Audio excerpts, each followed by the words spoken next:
Bonjour à tous, il est 12h30 dans la région du Ombol et partout en Côte d'Ivoire. Merci de suivre le temps d'information sur RTI2.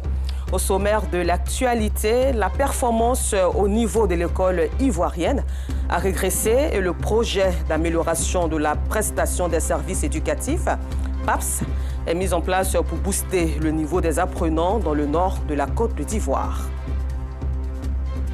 Et puis, hors de chez nous, la France va rapatrier son ambassadeur à Niamey et annonce aussi la fin de sa présence militaire au Niger.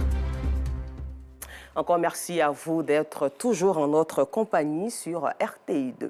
Les régions de la Bagoué, du Béré, du Boukani, du Kabadougou, du Poro et du Tchologo dans le nord du pays bénéficient du projet d'amélioration de la prestation des services éducatifs, la PAPS. Ce projet qui amène les enfants à savoir lire, écrire et faire les mathématiques est une opportunité pour les enfants n'ayant pas été inscrits à l'école à 6 ans d'être reversés dans le circuit formel en passant par des classes passerelles, comme nous l'explique ici Théodore Zouzou, Maïssa Kogey et Justin Yasselou. À l'école primaire publique Seau de Sucre 2, direction régionale de l'éducation nationale et de l'alphabétisation de Ferkessédougou, une élève fait la fierté de l'établissement. Son nom, Aminata Boli, une petite fille alerte et dégourdie qui prend toujours plaisir à étudier. Aujourd'hui, elle récolte le fruit de son travail et rêve grand. Avant d'aller à l'école primaire, j'étais en classe passerelle. J'ai bien travaillé. On m'a fait partie dans l'école CE4 et à ce moment, j'ai fait la classe CM2. Je vais être docteur. L'ONG travaille avec des enseignants bénévoles recrutés qui ont le niveau déjà de BEPC. Le PAPS nous assure le financement pour leur formation. Le PAPS assure l'équipement des classes et va jusqu'à nous donner les moyens pour la prime mensuelle des enseignants. Aminata Bouli en est la parfaite illustration. Après ses classes passerelles, elle a intégré l'école classique à l'EPP Seau de Sucre C4 où elle va préparer l'entrée en 6e et l'examen CEPE cette année scolaire 2023-2024. C'est une seconde chance que cette fillette a su saisir grâce aux classes passerelles. Un enfant non scolarisé est un adulte analphabète en devenir. Les classes passerelles permettent justement à l'État de Côte d'Ivoire de récupérer ses enfants et de leur accorder ce droit à l'éducation. 4 organisations non gouvernementales spécialisées bénéficient du soutien du projet pour l'amélioration des pratiques d'apprentissage des élèves, PAPS, en termes de moyens financiers et matériels nécessaires pour la création de classes passerelles ou encore écoles de la seconde chance dans les 6 régions d'exécution du projet que sont la Bagoué, le Béré, le Boukani, le Kabadougou, le Poro et le Tchologo. Les instituteurs, le directeur d'école et la chaîne d'encadrement que constituent les conseillers pédagogiques et les inspecteurs de l'enseignement préscolaire et primaire sont un important dispositif dans l'atteinte des objectifs du PAPS. À leur bénéfice, un assortiment d'activités est mis en œuvre pour améliorer les pratiques d'apprentissage des élèves. Il y a eu une formation en lecture et 2 formations en mathématiques.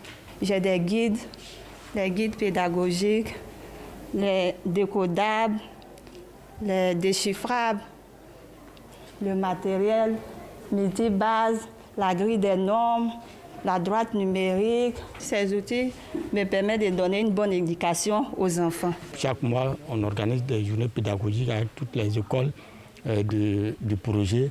Sur un thème, quand on fait nos bulletins de visite, on voit vraiment les mettre et respecter ces différentes pratiques. Aujourd'hui, les résultats de l'apprentissage de la lecture, l'écriture et des mathématiques sont satisfaisants grâce à la méthode PAPS qui comprend également le projet « Mon enfant apprend mieux à l'école ».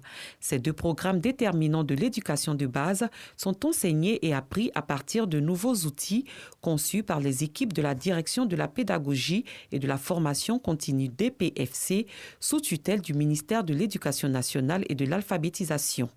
Il s'agit des décodables pour la lecture-écriture et des déchiffrables pour les mathématiques. Il faut ajouter à ça les guides que nous avons. On peut dire que ça diminue véritablement le travail de l'enseignant. Parce que l'enseignant ne souffre plus trop à chercher à préparer les cours. On souhaite que ce projet-là prenne toute la nation. De sorte que tout le monde bénéficie du bienfait du PAPS. Nos élèves vont pouvoir comprendre ce qu'ils font, ils vont pouvoir aimer ce qu'ils font, ils ne vont plus avoir la phobie de la lecture, ils ne vont plus avoir la phobie des mathématiques. Ils sont au centre et ils sont des acteurs actifs, n'est-ce pas, du processus d'apprentissage. À l'objectif d'amélioration des résultats d'apprentissage dans les écoles primaires bénéficiaires du PAPS s'ajoute celui de renforcer l'accès à l'éducation préscolaire. Dans cette perspective, le PAPS a permis la construction d'infrastructures scolaires. Après 5 ans de mise en œuvre, ce sont 117 centres préscolaires communautaires et préprimaires qui ont été construits, équipés et pourvus de latrines. Des enseignants de qualité y ont été affectés et ces établissements bénéficient d'un système de suivi de l'enfant.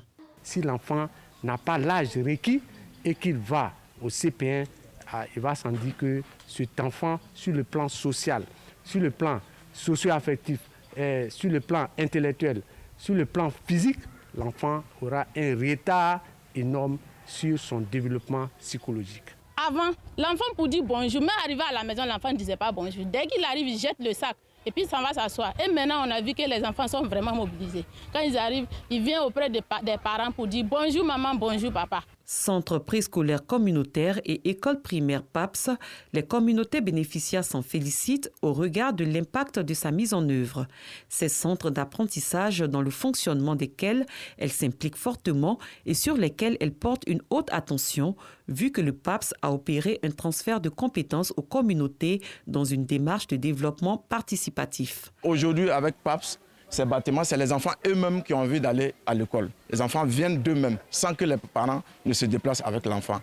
Donc, il faut dire que PAPS, en tout cas, a changé. PAPS nous a vraiment aidés. Notre souhait, c'est que ça continue, qu'on étende même aux autres écoles qui ne suivent pas ce projet-là, parce que c'est un bon projet. À ce jour, 150 communautés dépourvues d'infrastructures ont vu leurs enfants accéder à l'éducation formelle. Ces enfants des écoles passerelles seront intégrés dans des établissements formels cette année scolaire 2023-2024.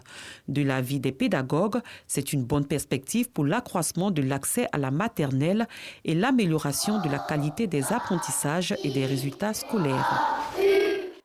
Et il faut souligner que le PAPS a démarré depuis 2018. Et toujours dans ce même registre, quelques jours après la rentrée scolaire 2023-2024, les cours peinent à reprendre dans la plupart des écoles primaires et secondaires dans la région de Beké. Une situation due souvent à l'insalubrité dans les écoles. Ordures, hautes herbes ont pris le dessus, mais également la dégradation des bâtiments et le manque de toilettes. Que font donc les responsables du comité de gestion des établissements scolaires COGES et les chefs d'établissement pour remédier à cette situation? La réponse dans ce reportage de Boubacar Silla, commenté par Kader Sogodogo de RTI Boaké. Le 11 septembre 2023, l'école retrouvait ses droits en Côte d'Ivoire après 2 mois de vacances scolaires. Dans la plupart des établissements de la région de Beké, broussailles, arbres, rongeurs, reptiles et bétail donnent l'impression de se retrouver dans des parcs animaliers. Les parents ne nettoient plus les écoles parce qu'ils disent que le gouvernement envoie de l'argent pour nettoyer la surface scolaire. Qu'en est-il de l'état de salubrité dans ces écoles? Que disent les responsables du comité de gestion des établissements scolaires COGES? Nous n'avons pas de subvention ni d'aide. Cela nous cause beaucoup de problèmes. Nous ne savons même pas où commencer. On voit même que l'école chaque année est touffue. Au lycée moderne Paul Akoto Yao de Sakassou, les responsables mettent en place une stratégie pour l'entretien de la cour.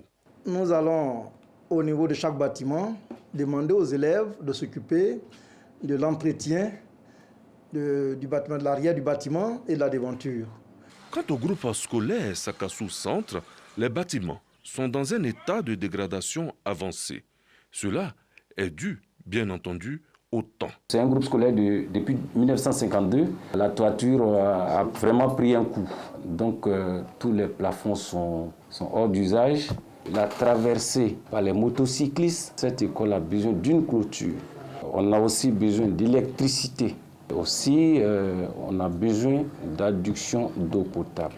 À l'école primaire publique Yablassou 1, autre établissement du département de Sakassou, les herbes ont envahi une bonne partie de l'école. Les écoliers sont sollicités pour l'entretien des lieux sous le regard vigilant des enseignants. Dans les caisses de notre COGES, il n'y a pas d'argent. On ne peut pas utiliser des contractuels pour venir faire ce travail. Voilà la raison pour laquelle on a demandé la contribution des enfants.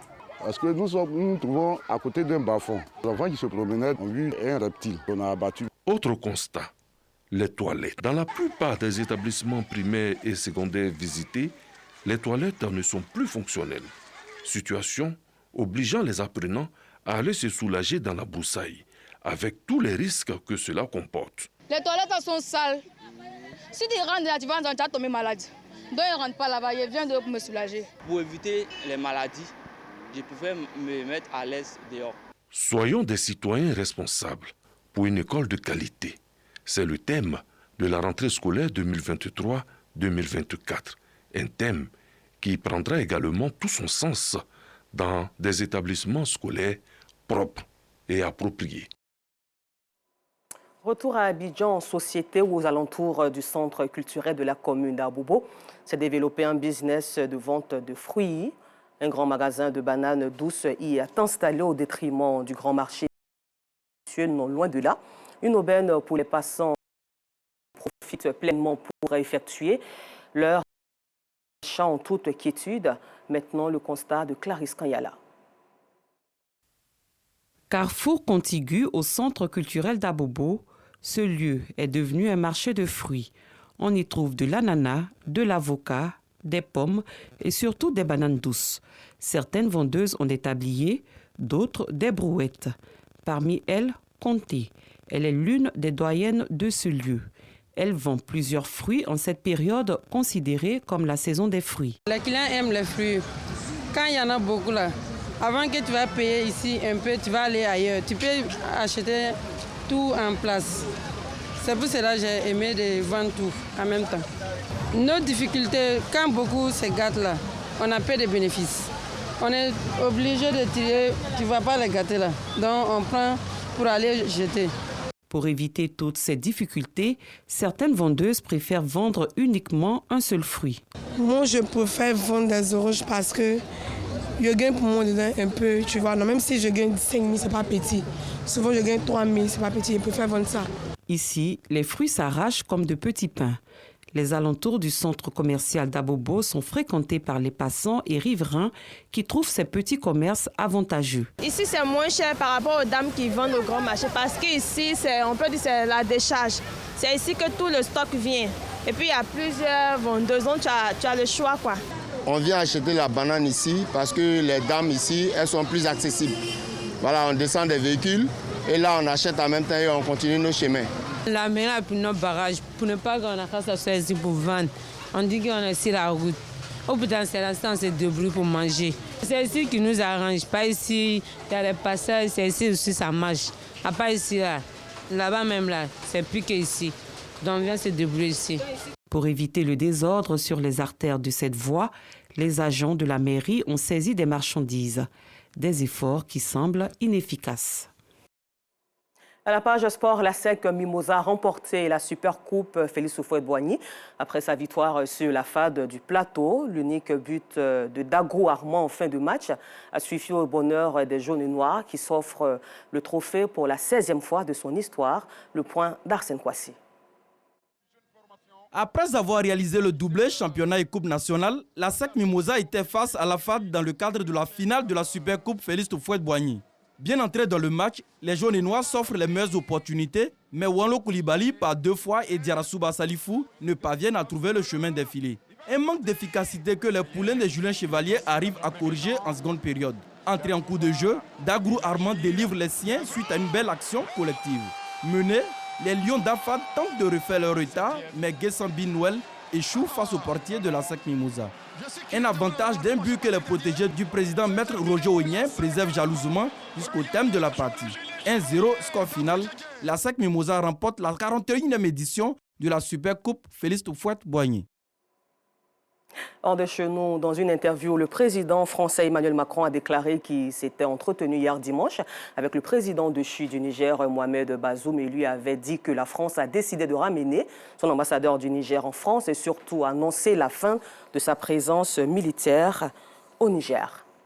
Et pour terminer ce temps d'information, sachez que le samedi 23 septembre, l'armée ukrainienne a affirmé avoir blessé et tué des hauts commandants de la marine russe lors de sa frappe la veille contre le quartier général de la flotte de la mer Noire à Sébastopol, en Crimée. Encore merci à vous et bonne suite au programme sur RTI2, la chaîne la plus proche des populations.